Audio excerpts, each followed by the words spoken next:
Il est 6h46, Europe 1 vous répond, Thomas Soto. Un yaourt ce matin, un bon steak à midi, voilà un menu qui vous fait peut-être saliver, mais qui pourrait bien faire du mal à la planète à force d'être répété. Bonjour Marion Guilloux. Bonjour. Vous êtes l'ancienne PDG de l'INRA et auteur de 9 milliards d'hommes à nourrir, publié aux éditions François Bourin. Des chercheurs suédois, Marion Guilloux, viennent de publier une étude dont les résultats sont très clairs. On va devoir manger moins de viande et moins de lait si on veut atteindre nos objectifs de réduction des gaz à effet de serre. Quel est le rapport ? Alors, les chercheurs suédois, en fait, se sont dit, on ne va pas parler du CO2, c'est évidemment 3/4 des gaz à effet de serre, mais on va regarder les autres, c'est-à-dire le méthane et les oxydes d'azote. Et ils ont dit, donc, quels sont les moyens pour diminuer ces gaz à effet de serre ? L'Europe s'est donné un objectif de 80% de diminution entre 1990 et 2050. Donc, comment faire ? Et ils ont dit, premièrement, le truc le plus efficace, c'est par les techniques agricoles de réduire la fertilisation et les apports d'engrais. Le deuxième truc le plus efficace, c'est d'atténuer les émissions de méthane, de couvrir les fosses alisiers, de choses comme ça. La troisième chose à regarder, ce sont les régimes alimentaires.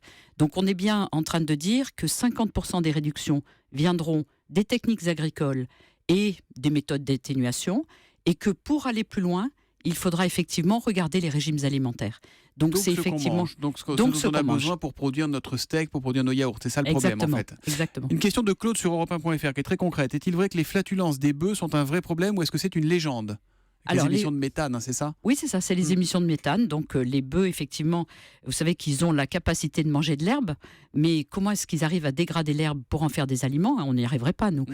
C'est effectivement par un système dans le rumen de dégradation de cette herbe, et ça dégage, et des faits, c'est pas extrêmement efficace comme processus, et ça dégage des rots de méthane.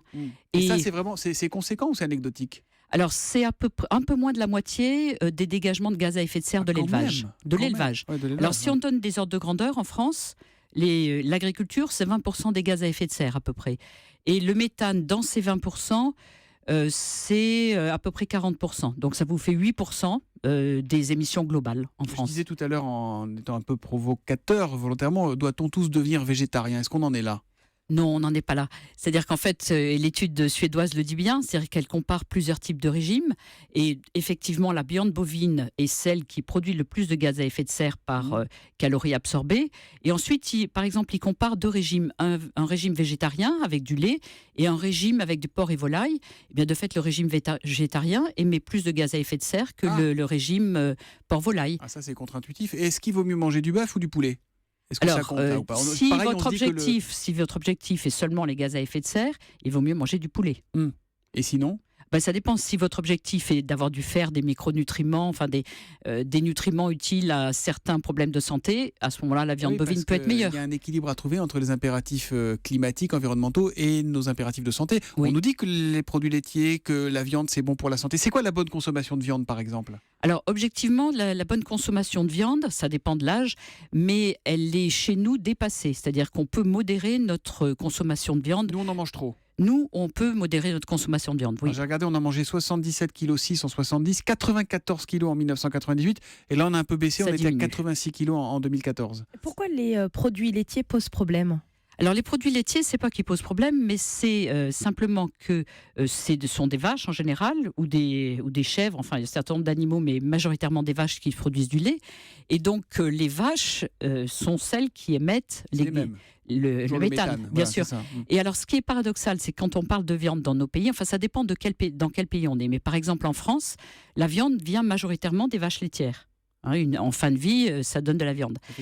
Mais dans notre pays, on élève aussi des bovins seulement pour de la viande. Ce qu'on appelle en Auvergne ou ailleurs, vous voyez des vaches qui sont et ils sont pas nourris pareil.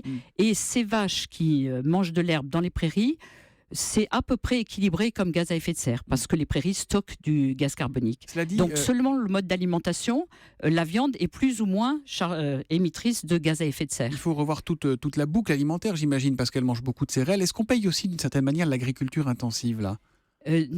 Ce qui est paradoxal, c'est que c'est l'inverse. Et d'ailleurs, le Suédois le disent bien. C'est l'inverse. Si vous augmentez la productivité d'une vache, l'émission de gaz à effet de serre par kilo de viande ou par litre de lait diminue.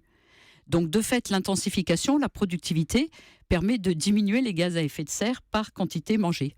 Le bio est-il meilleur pour la planète? C'est une question de Gérard sur europe1.fr, ou est-ce que c'est simplement meilleur pour notre santé?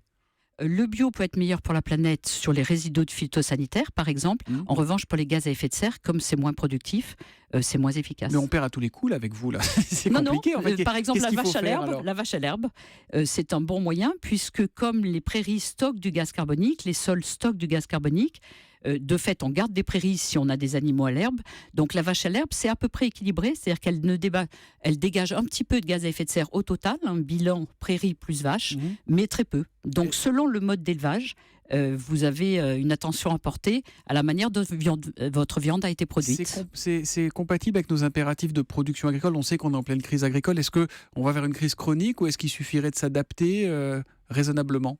Alors la crise agricole, elle est compliquée parce que de fait, il y a en ce moment surcharge du marché, embargo russe, surproduction, etc. Qui produisent et qui ne peuvent pas en vivre, si on veut la simplifier. Oui, exactement. C'est-à-dire qu'il y a des choses en ce moment assez graves, surproduction, la fin des quotas laitiers. Je veux dire, il y a beaucoup de choses qui se cumulent, plus des problèmes structurels. Donc, on peut vivre de l'agriculture. En fait. Oui, c'est un des aspects. On peut vivre de l'agriculture, heureusement d'ailleurs, et notamment de l'agriculture de qualité. Un tweet de Fleur Pétunia: mangeons des insectes, c'est la solution. Il paraît que c'est très riche en protéines, ça fait des années qu'on en parle. Alors, les insectes, c'est plus efficace, c'est-à-dire qu'il faut seulement 2 grammes d'intrants pour avoir 1 gramme de protéines, contrairement à 8 pour, par exemple, la viande bovine. Mais ce n'est pas l'habitude alimentaire de tout le monde. Non, on n'est pas encore prêt. Il y a beaucoup de pays dans le monde dans lesquels on mange des insectes. Il y a plus de 100 espèces d'insectes qui sont mangés dans le monde. Par exemple, chez nous, je pense que la voie est plutôt d'utiliser les insectes pour nourrir les animaux. Pour en faire de la farine, par exemple. Pour en faire de la farine pour alimentation animale. Merci beaucoup, Marion Guilloux, d'être venue ce matin. Je rappelle votre livre, 9 milliards d'hommes à nourrir, coécrit avec Gérard Matron et publié aux éditions François Bourin. Merci, bonne journée.